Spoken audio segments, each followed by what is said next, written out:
قال حدثنا شعبة قال أخبرني عبد الله بن عبد الله جزاكم الله. بسم الله الرحمن الرحيم. باب هذا باب في بيان علامة الإيمان حب الأنصار وصلى الله عليه وسلم. غرض د امام بخاری رحمت الله علیه لانعقاد د بابنا او لګولو د بابنا درې خبرې.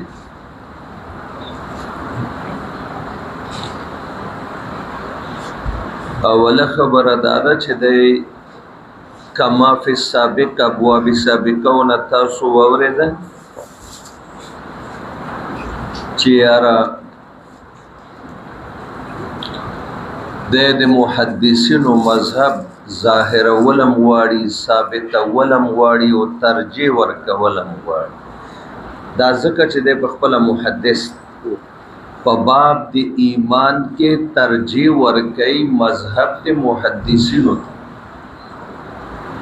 او هغه ظاهروي او ثابتوي. او دوهمه خبره چې ایمان قول و عمل ایمان ذو اجزاء او ذو اجزاء مرکبین و ایمان مرکب. دا چې کم شی مرکبی یزید و ینقص دا زیادت او نقصان قبلین و ایمان زیادت او نقصان قبلین. دا درې خبره او خلاصه دی باب آغا دادا رسول الله مبارک فرمای علیه الصلاۃ والسلام د ایمان په نخو کې یو لوی نخو علامه او د ایمان په اجزاو کې یو لوی جز هغه د انصار سره محبت او مینه. انصار سره مینه او محبت دا د ایمان یو لوی علامه ده، نښه ده او جز. مرض وفات کې رسول الله مبارک یو خبره فرمایله. دا به ان شاء الله مرض وفات کې چې کوم روایت راځي هغه کې به بیا دارش. حضور علیه الصلاۃ والسلام د وفات بیماری کې او فرمایي چې صحابه دین پس به هر ورځ انصار کمی انصار به کمی مهاجرین به زیاتی. او اے مهاجرین روزه تاسو ته وصیت او نصیحت کوم د انصار په حواله. کستاسو په حق کې د انصارونو څخه خطا کی او تاسو ور باندې خپه کېږئ نو تاسو به د زړه نه انصارو ته عفو کوئ. که انصارونو څخه خطا وشوه تاسو په حق او مهاجرو تاسو په هغې خفه شوئ نو تاسو به د زړه نه انصارو ته عفو کوئ. بیا ورته وای چې دا انصار دی دین الله دی. منګ او تاسو چې مدینه ته راو د خلکو منګ ته پناه راکړه. یو دویم منګ ته کورونه راکړه، منګ ته د معیشت اسباب و وسایل برابر. یو مهاجر او د یو انصاری په منځ کې عقد مواخات د ورورۍ. عبدالرحمن ابن عوف رضی الله عنه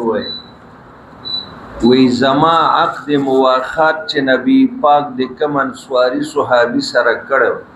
وی د دوه ښځې وې او کور دوه چته یو لاندې او یو کمره دوه بره. وی ما ته وې چې دا یو چت ستا او یو زما او زما دوه ښځې دي، دا دواړه به زه ستا مخ ته ودروم. آیاتونه د حجاب خلا نه وکړه چې کومه پکې ستا خوښه شي زه به ورته طلاق ورکړم.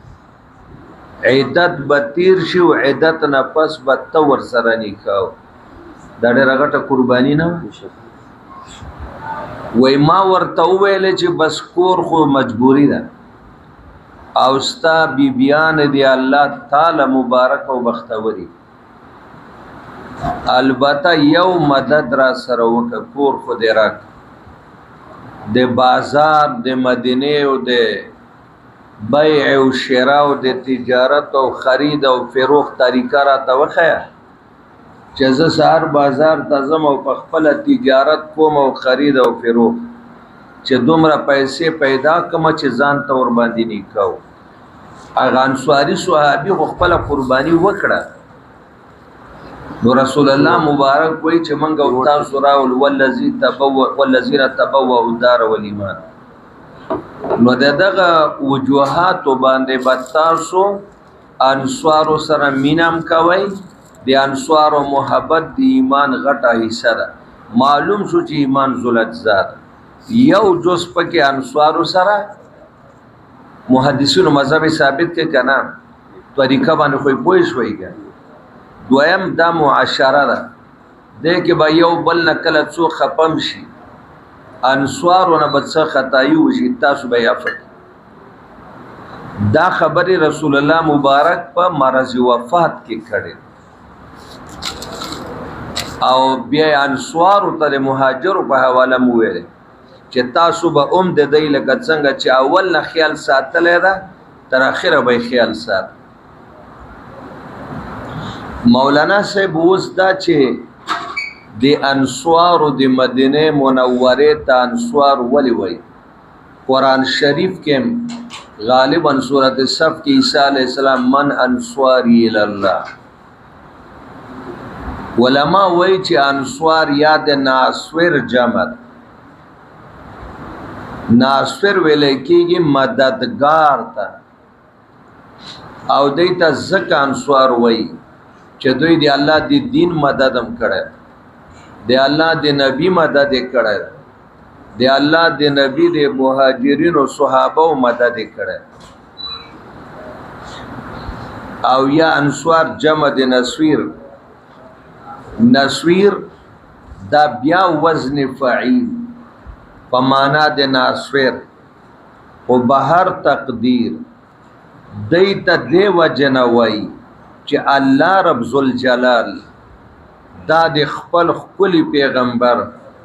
او د نبی د دین د مدد او د تعاون لپاره منتخب کړي نو خبره دلته جمیله قابل ذکر یا دول څه چې په دماغو کې خزانه کې ورچول غواړي یو مکه مکرمه ده زادها الله شرفا وكرامة وعزة ومهابة وارزقنا زيارتها كل عام په مکه کې چې کم خلک آباد شوي دي دا ذاتن د مکې نه دي شیخ او مدینه منوره کې چې کم انصار پراته او دام ذاتی دی مدینه نو یو خبره دا قابل ذکر درو دا څو ګورې کم ځای نه راغلی دوای مدار چې د انصارو ته د انصارو د لقب نوم چا ورکړی په امت محمدی کې په شریعت محمدی کې انصارو ته د انصارو د نوم سید المحبوبین ورکړی علیه الصلاۃ والسلام دا ورته رسول الله مبارک فرمایلی انتم انصاری تاسو زمنګ انصاری مددگار من تم کورونا زایون اسباب د معیشت ارس برابر کړي پنام را وس مکه معظمه ته داخله لکم زین راغلی مکه کې خپل آبادی نه و د ابراهیم علی السلام زمانہ و د شام له طرفونو یو قوم راغب بنو جرهم دا جرهم قبیله چې کله راغله دلته آباد اسماعیل علیہ السلام لا وړو کې بچنګي مور بیبي ور سره و بیا د زلمی کېږي او پام دې جرهم قبیله کې ورته واده کوي او بیا مور او بچي هم دلته پاتې کېږي د جرهم قبیله عربي فصیحه بالغه وه، دا موجوده عربي مخلوطه ده، انګلیش، اردو او فارسی او داسې، یعنی انګلیش هم بیا اسانه. او د مکې هغه عرب چې هغه جرهم قبیله والا و، د هغې ډېره ښایسته دا وجه ده چې د اسماعیل علیه السلام ژبه ډېره روانه او فصیحه بلیغه وړوکی په دی کې رالوز. نو هلته جرهم قبیله والا راغلي، هغه آباد شوي دا په خپله ذاتن د مکې نه دي، ځکه مکه او ګردونوا کې لا آبادي نه وه چې ته لرې لرې خانه بدوش به یې ورته ویل. لکه نن سبا چې دا خیمې او دا تنبوان چېرته ودرولي څو ورځې تېرې کړي بیا لاړ شي.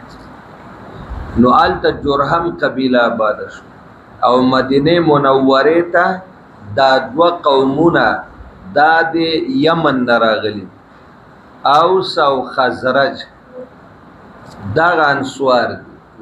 او دا دواړه قومونه د دوی سرداران او مشران او نیکونه دا د یمن نه راغلي دي. په عربۍ کې د یمن غوندې ښکلې عربي نشته. په تمامو عربي ملکونو کې عربي زبان کې تغییر تبدیل راغی، خو د یمني ژبه کې تغییر نه راغی. نو دلته اوس او خزرج چې راغلل دا د هغه ځای نه راغلي دي او دلته آباد شوي. نو د دوی ژبه د مدینې د اوس او د خزرج قبیلې چې دواړو ته انصار وایي، د دوی ژبه عربي یمني عربي ده او دا فصیحه بلیغه عربي ده. دا خو ذاتاً د دې ځای نه دي داخله، دا یمن نه راغلي دلته آباد شوي. نو بنو جرهم په مکه کې آباد شو، اوس خزرج چې یمن نه راغله دی هلته په مدینه منوره کې آباد شو. بیا دې دواړو ته رسول الله مبارک انصار وویل او عقد د مواخات هم له دې دواړو سره کړی. نو رسول الله مبارک فرمایي چې د انصارو سره مینه او محبت دا د ایمان یو لوی جز. معلوم شو د ایمان ډېر اجزا دي او چې د کم شي اجزا وي هغه مرکب وي او چې مرکب یزید و ینقص. خلاصه د باب تکمیل الایمان بحب الانصار، یا خلقا ایمانونه پورا کوي، کامل مکمل کوي په محبت د انصارو باندې. انصارو سره مینه محبت وساتئ. مولانا صاحب مبارک کیسه داسې وشوه چې دا خو به موږ ووایو او ورسره په حدیث پاک کې دویمه ټوکړه راغله. د انصارو سره چې څوک دشمني کوي، د زړه نه ورسره بغض او حسد او کینه کوي، دا د نفاق یوه نښه ده. دا منافق ده دا سړی چې انصارو سره بغض او حسد کوي. ولې په کومې حوالې کوي چې دا د مدینې باشنده ده، که په دې حوالې کوي چې پلار نیکه د یمن نه راغلی ده، او که په دې حواله کوي چې مسلمانانو د مکې ته ځای او پناه ورکړي. انصارو سره بغض چې منافقینو کوو، هغه په دې نه کوو چې د اوس و خزرج قبیله ده، د دوی مشران د یمن نه راغلي، بلکې د نصرت په وجه باندې کوو چې دوی د مکې مهاجرونو ته ولې ځای ورکړي او دوی د مکې د مهاجرونو دا مدد ولې کوي. اخو نفاق اعتقادي وکړي او د اعتقادي منافقینو ټوله همدردي مشرکانو سره و د مکې. وایي څوک چې دوی سره بغض او حسد کوي دا علامه د نفاق. او نفاق اعتقادي ده او نفاق اعتقادي دا کفر ده. ولې تا ونه ویل چې څلور اقسام د کفر؟ کفر جحودي ده، کفر عنادي ده، یو پکې کفر نفاقي دا کافران. ته ووایه چې دا عبارت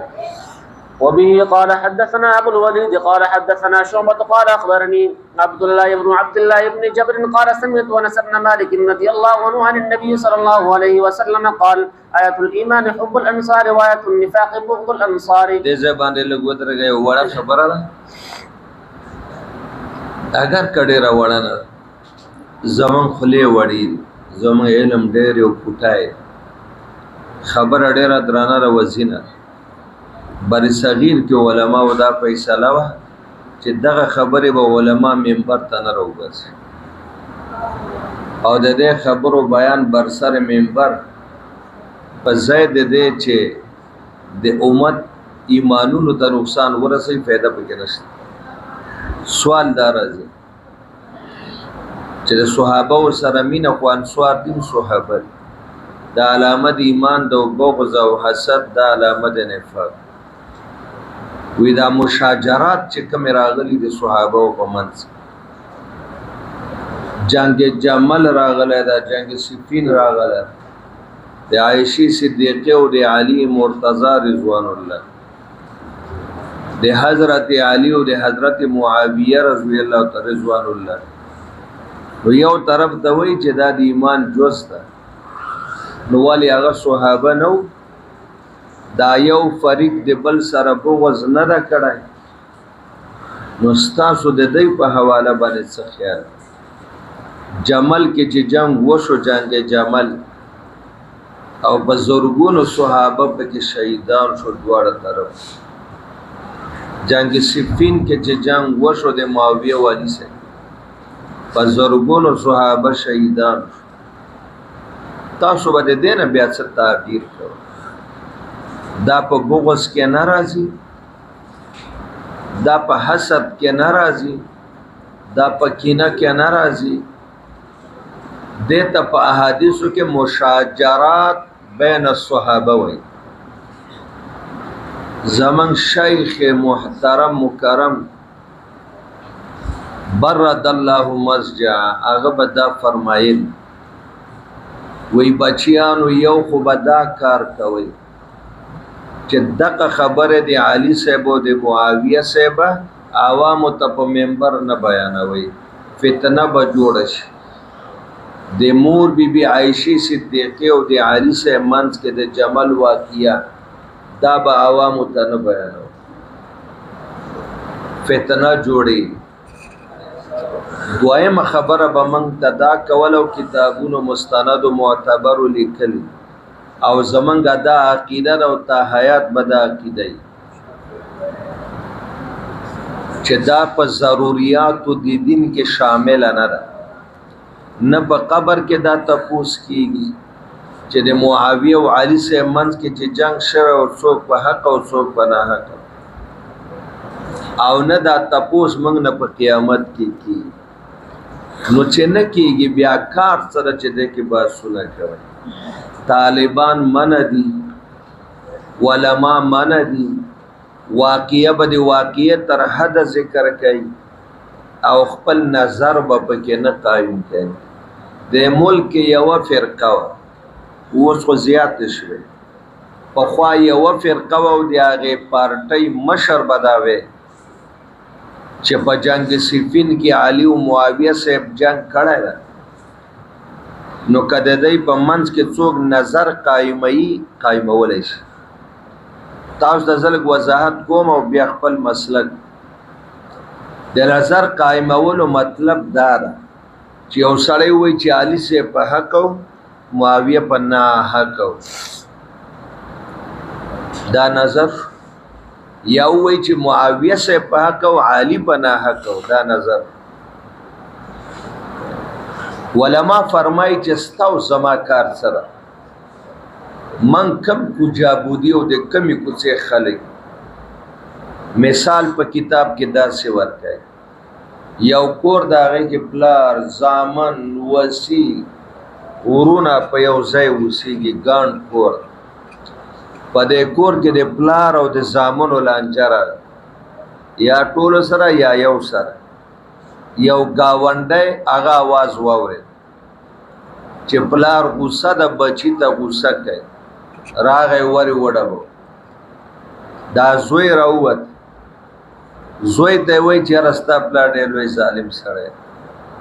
تا غوندې زوی ته هم کنځل کوي او غوسه کوي ما ته پته ده چې ستا پلار په ناحقه ده یا پلار راوځي هغه ته وایي چې تا غوندې پلار سره هم بچي داسې ارامتوبونه کوي ته په حقه یې او بچي دې په ناحقه کوي نو دا پلار یا زوی به دې ګاونډي ته نه وایي چې دا زمونږ د کور مساله ده ته څه کوجا بودی چې په من کې لاس وهې ګوتې وایي ستا څه کار نو چې ستا کور کې د پلار او د زوی ورور منځ کې خبره راشي ګاونډی حق لري چې راشي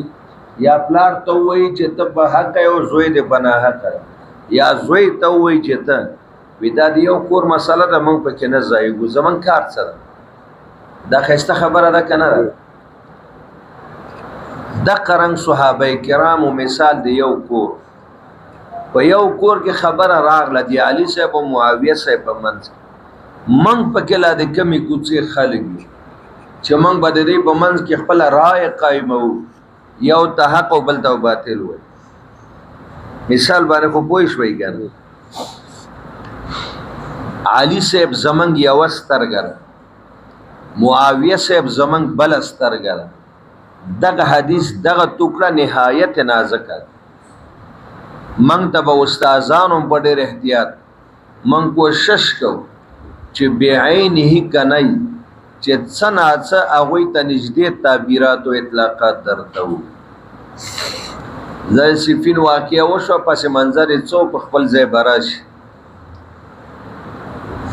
یو ځل داسې چل شوی دا مولا علی کاری لیکلی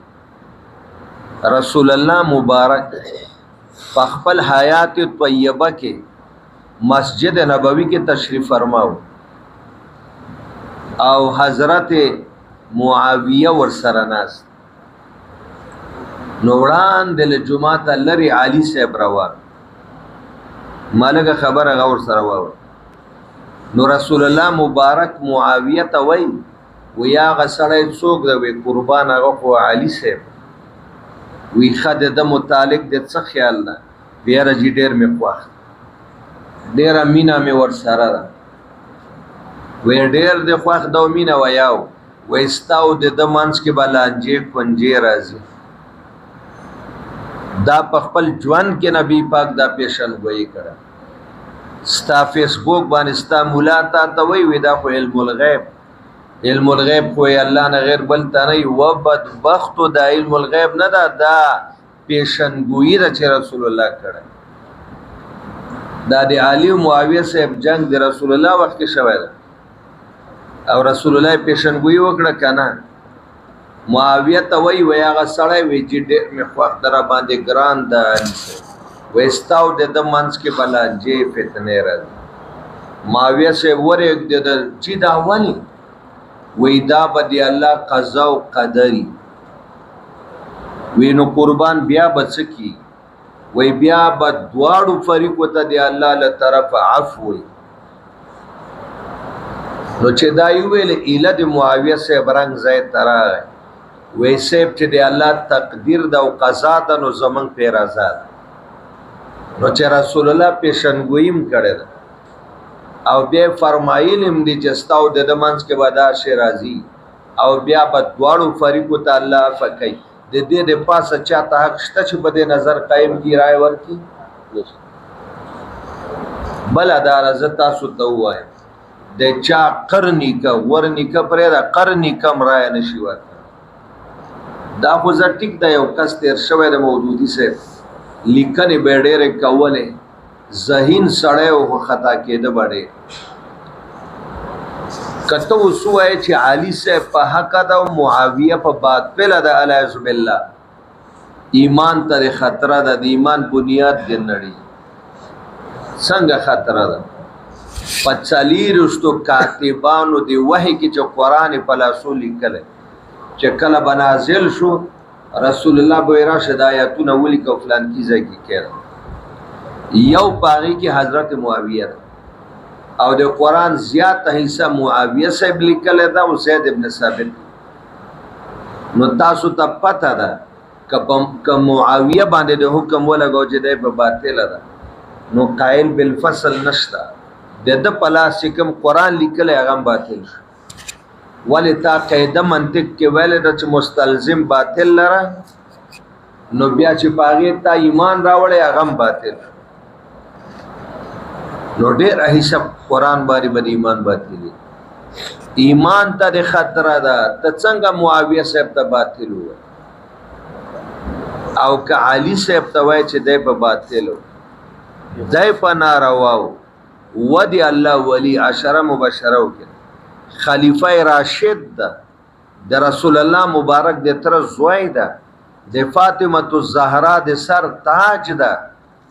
هغه ته بر چا پلارو وای چې دی په باطل او کده په باطل شي نو رسول الله وی علیکم بسنتی و سنت الخلفاء الراشدین المهدیین رسول الله خلیفہ راشد هادی مهدی ورته ویل دا ته منل شي نو چاته به هیڅ نشوي حق او باطل فیصله دویمه خبره د علی صاحب او معاویه صاحب منځ د حضرت عائشه او د علی صاحب منځ کې چې جګړه شوه د دې بنا په بغض باندې نه د دې بنا په حسد او کینه باندې نه و د دې بنا په عداوت او دشمنی باندې نه و بلکې د دې بنا په اجتهادي خطا باندې و د اجتهاد کې خطا شوی معاویه صاحب چې ز په اجتهاد کې حق تر رسیدلې مو علی صاحب زما مقابل کې په اجتهاد کې خطا زور توای مچ د حضرت عثمان قاتلان تمدانن پانس المجتهد قد يصيب وقد يخطئ دا څه کنه معاویه صاحب اجتهاد هر مجتهد چې اجتهاد کوي هغه په خپل سوچ سوې جزا حق ته ورسېد او دا زما مقابل کې چې کوم مجتهد ده هغه په خپل اجتهاد کې خطا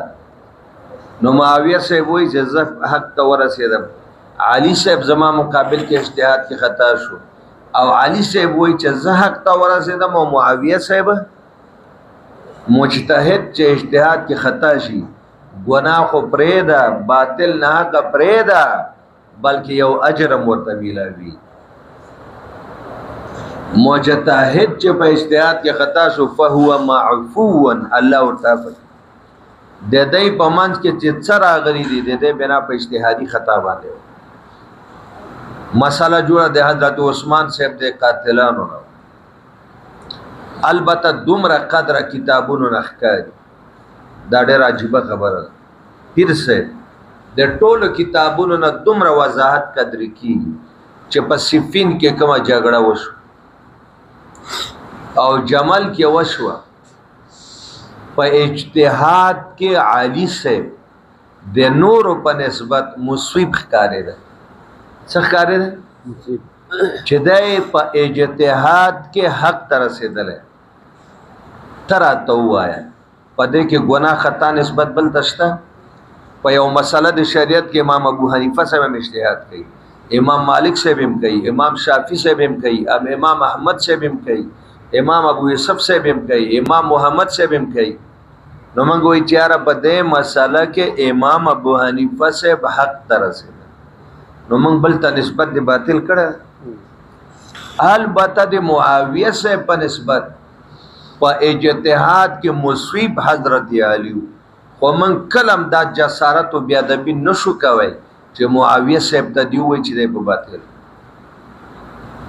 اوس خبرې کوي وکنه کیسه بشا ترازی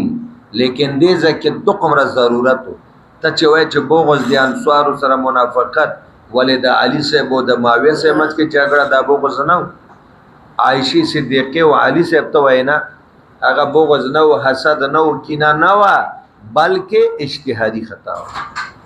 پیر صاحب احسان الله صاحب زین خلاص شو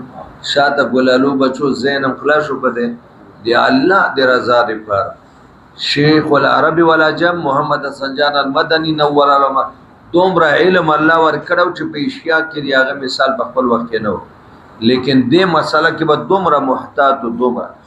وی علی صاحب زمنګ یو سترګره معاویه صاحب بل علی صاحب زمنګ د خور بیبي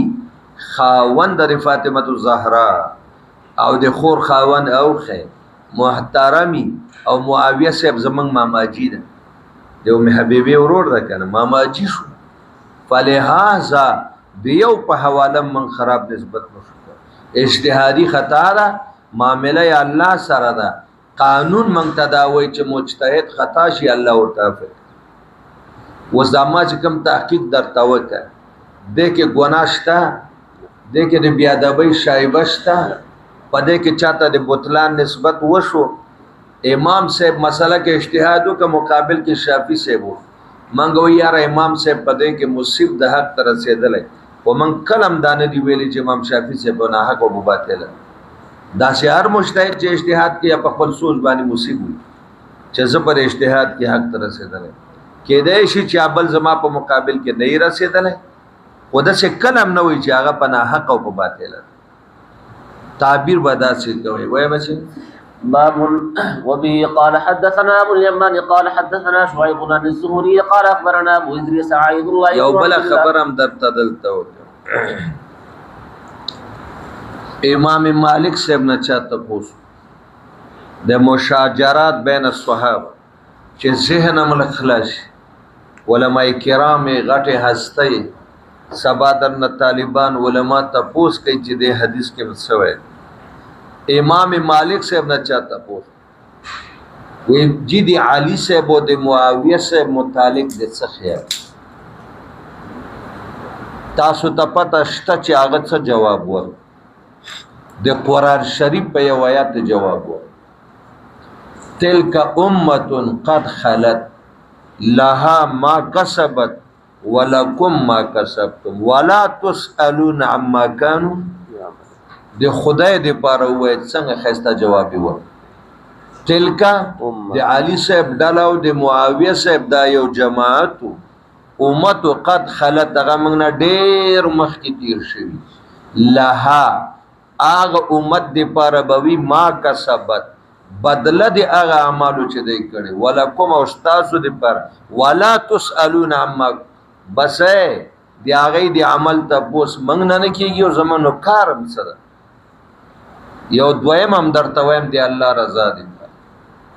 کنه حق در باندې مالک تنویر نشته وڅ خو د منډو سبقونه امام شافعي صاحب ته یو سړی را وی جی دا د معاویه صاحب او د علي صاحب من کې سپین جنگ شو او څه خیال دی معنا کم حق او نه حق شافعي صاحب ورته ویلې وی زمنګ لاسونه خدای دی هغه جنگ نه بچ کړي وساتلی یعنی منګل ته نو توري را سره نه وی جنگم نه دا کړي څنګه چې الله زمنګ لاسونه بچ کړي ساتلی ام د کارنګ من خپل جبم ساتو خپل قلمونم ساتو وسکتاره ته دا توجیه کو دلې نو ما به سونی په بوري کلو ځان سره می ساتل شافعي صاحب ورته وای زمنګ لاسونم خدای ساتلی معنا هغه وخت منګ نو نه دی علي صاحب ډاله کیو نه دی او نه را سره توري نو اوس منګ خپل جبم ساتو دی هغه په حق کې منګ دا جسارت نه کو او خپل قلمونم ساتو دی هغه په خلاف لیکلم نه لکه دا باز ظالمان چې کوي دا سنا ترس ویناګانی لیکي د صحابه په خلاف چې ته ورته وګوري بدن بده ولړزي د امام شافعي صاحب خبره صدر رحمت الله اتفاق راغی کدان څوک ته پوښتنه کوي ته بخاری ته ناست دي ستا څه خیال ته هم شیخ صاحب د حضرت معاویه او د علي صاحب متعلق زخو ورته د امام شافعي صاحب او د امام مالک صاحب جواب وای د امام شافعي صاحب جواب ورته ورکما چې هغه زمانہ کې زنو نسدی علی صاحب په کسانو کې هم نه د معاویه او نه ملاس کی تورا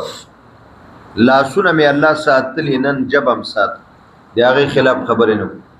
او نن قلم هم ساتم دی هغه خلاف لیکلم او دا د خلاصي لار ده کنه ده دا د نجات لار ده کنه ده دا د صحابه او د شان او د ناموس د تحفظ لار ده کنه ده زبردست دی بل ځای ته ورشم قال أخبرنا أبو إدريس عبد الله بن عبد الله أن عبادة بن الصامت وكان شهد بدرا وهو أحد النقباء ليلة العقبة أن رسول الله صلى الله عليه وسلم قال وحوله عصابة من أصحابه يبايعوني على ألا تشركوا بالله شيئا عبادة ابن صامت روایت راځي لګ مخ کې وګوري باب هاذا باب چې بلا عنوان او بلا ترجمه راځي دال متممات او مکملات د باب ثابت نه دی باب کې غرض د امام بخاری بیا درې خبرې اولانۍ خبره د محدثینو مذهب ظاهر اول ثابت اول ښکارا کول او ترجیح ور کول چې ایمان مرکب او ایمان زیادت او نقصان قبلای او د ایمان ډېر شعبې او شاخونه او اجزا او خلاصه دی باب فرار من الفتن لحفاظت الدین فتنون تختا د دین د حفاظت او د تحفظ د پار د دې مبارک حدیث په واسطه الله پاک او د دې په ذریعہ باندې نبی کریم علیه الصلاۃ والسلام امت ته دا سبق خودلې ده چې انسان په هر حال کې د ژوند تر اخري سلګې د فتنو نه ځان ساتي په فتنو کې چې مبتلا نشي د دین د حفاظت او د تحفظ لپاره به د فتنو نه ځان ساتي خلاصه د باب دا شو د فتنې اویا معناګانې شوي فتنه زر په کټوي کې اچول یا سونه د زرګر په هغه لوخي کې چې هغه ور کېږدي اصلي او دیسی معلومه کریټ معلومه 14 18 20 21 دیتا وای لیکن دا معنا دلته مراد نه دا ویا معناګانو کې یو معنا دلته کوم دي ځای فتنه په حقیقت کې د الله پاک نافرمانی د نبی پاک نافرمانی د دین نافرمانی او یوازې نافرمانی ته نه وای چې د الله په نافرمانی کې ټول حدود کراس کی اخیری حد تلل د رسول الله په نافرمانی کې ټول حدود کراس کی آخری حد تزان ورسه د دین په نافرمانی کې آخری حد تزان ورسه او دویم په اخلاقی پستی کې مبتلا شي اخلاقی جرایم د تهذیب په حواله مجرمي د اخلاق په حواله مجرمي په انتظامی امورو کې د وجنه خلل او نقصان پیدا دي غلاګانې کوي اجرتی قتلونه کوي رانډي خانه جوړي شراب خانه جوړي د دیواري اډې جوړي په معاشي لحاظ باندې مسلمانان د درد د وجنه په تکلیف کې مبتلا دي د امن او امان په حواله خلک د وجنه په تکلیف کې مبتلا دي ته اهل فتن وي او د کار ته فتنه د منا باندې پوښ د الله په نافرمانی کې ټول حدود کراس کول دا فتنه ده د نبی پاک د دین انتظامی امور معاشي امور په دې ټولو کې رسول الله مبارک فرمایي وای چې کله داسې زمانہ راځي چې خلق دی ولیدل چې الله او رسول په نافرمانی کې لاړ اخیری حد د دین په نافرمانی کې امن او امان تباہ ده د دین خطر ده چې دین می ضایع نشي د دین حفاظت نشم کولای د دین مراکز تباہ کیږي علماء او صلحا شهیدان کیږي اهل فتن ورس تر بل زیاتی نو رسول الله وی چې ته خپل د دین حفاظت او د حفاظت طریقه درته خي وای په دغه شی وخت کې چې دا حالات مخه تران وزنه پوهیږم تاسو څه شی وو زه شکر د منګ علماء په ډیرو کیسو نه پویو دا فیسبوکونو باندې نور قومونه به پریدو پښتون چې 15000 کلن تاریخ لري په ایمان او غیرت او اسلام د دنیا دی یو قوم دومره غټ تاریخ نشته نن پښتانه پیغله په فیسبوک کم کارونه نه د زنا خبره خپل نازک اندامونه خودل د 500 پورې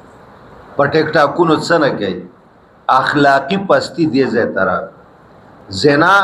روډونو ترا ووت ویډیو بتینا کوي سړی سره بلاګیای ک گاډي کې را سره زنا کوي دومره او ک کور ته مې بوزي دومره او ک ما سره زی وستاسو د دې نه زیات تهذیب په لحاظ تباہی او بربادي بل څه ته وایي امن او امان تباہ د هیڅ چا سر او مال محفوظ نه دي خدا فتنه ده که نو اوس په دې وخت کې رسول الله مبارک وایي بختور سړی هغه چې دته الله ګډي بيزي چيلي ورکړ دا ګډي بيزي چيلي وري یادې پته شته راځه وخان یاد نک وانه یادې وای نه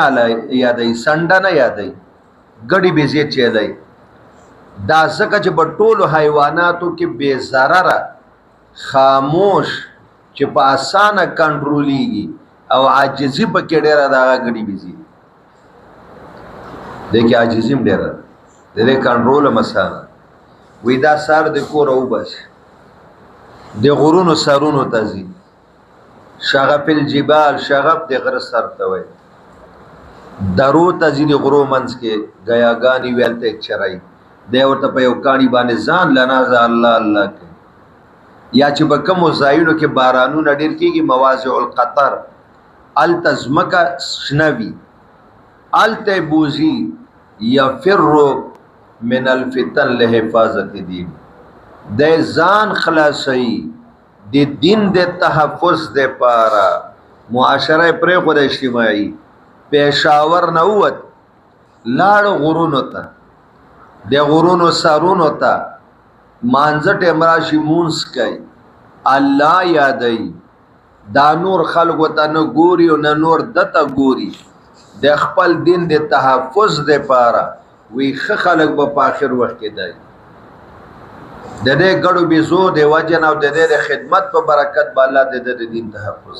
ورنه قدم دلته وی په اخلاقی جرایمو کې بدای مبتلا کی زګه چې غیر چاپیر ماحول کې اور ولګیدا یاغه اثرات به خامخا تعالی راځي د ټکو باندې پویګو کنه و سره تراشه خبره امام بخاری خو وایي چې محدثین خو وایي چې ایمان یزيد و ينقص دلته د نقصان خبره صالحات سره ایمان زیاتیږي او سیئات سره کمیږي او فتنه د سیئات نه ده کنه ده ګناهونو نه ده کنه ده الایمان یزيد و ينقص خلاصه د باب فرار من الفتن لحفاظت الدين فرار من الفتن لحفاظت الدين الکه و تختی فتنو نه مړه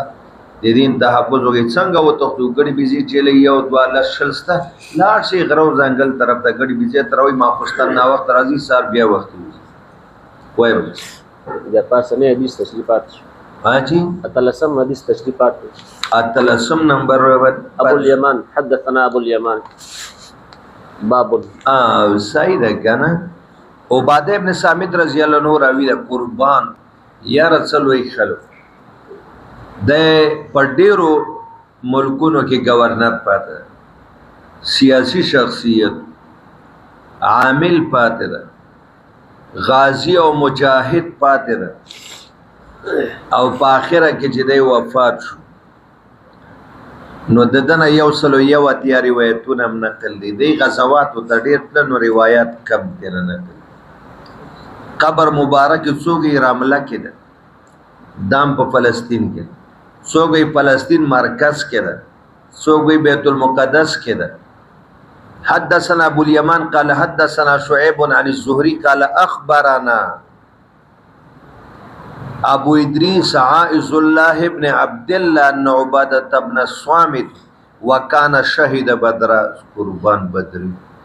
به مخکارک مقام ورته کنه وواحد النقباء دا په اغه مشرانو کې وليله العقبه د نقيب جمع د رجبا نقبا نجبا بيعه العقبه الاولى او بيعه العقبه الثانيه ان رسول الله قال حضور علیہ السلام وحوله عصابه دا حوله خبر مقدم د عصابه مبتدا مؤخره وعصابه حول یو جماعت د صحابه او د اقامدنین غیر چا پیراناس وی بایعونی ما سره بیعت زخ نور څه نشم بیعت دی بیعنا بیع معنا خرڅول مرید په خپل پیر و مرشد ځان خرڅي. من په 1903 کم نوي کې نه 1900 یو کم اتیا کې په مخم ګیرانه و واړو پیر سباق رحمت الله علیه مولانا عبدالسلام رحمت الله علیه د حافظ سے مبارک والد محترم تور د مدرسې استادان تل منګ ور سره لړ بیعت د پرانو اول ډیر اخو ډیر لوی هستی و ډیر ښه علم روح المانی خو ټوله یاد نو چې باور سره کې ناشته فورا به د علم فضیلتونه شروع نو چې چا ورته بیعت وي ګوره د بیع نه د بیع معنا ځان خرڅول تاسو په موږ ځان خرڅوي نو موږ تاسو خریداران یو په موږ کې دومره څه شته بچای د استخاره وکړه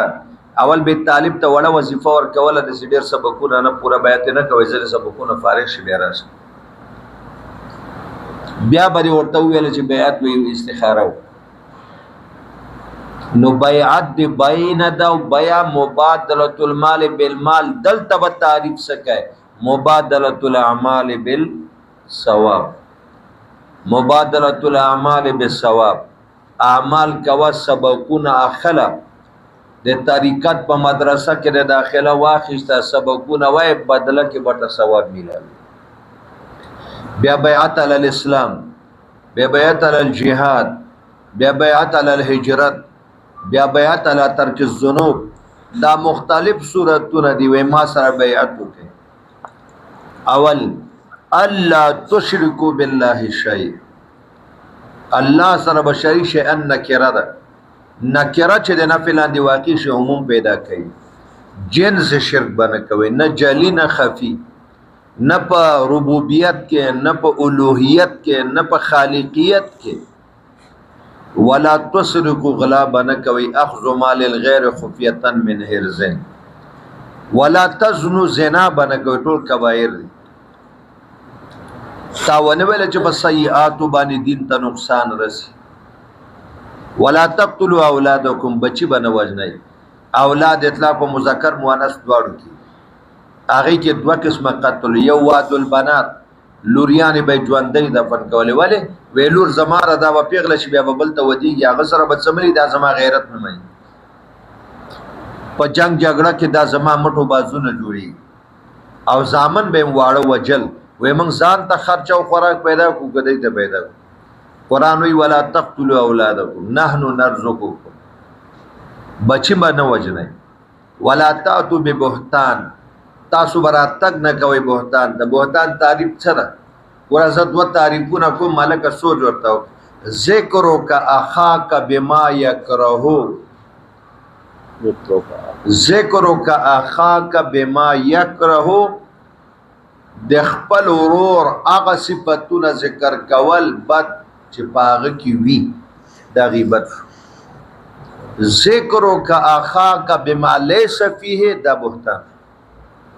یو مسلمان مطالب وای چې دا زناکار د لوتی د شرابي د حالان کې دا یو بد صفت هغه کې نه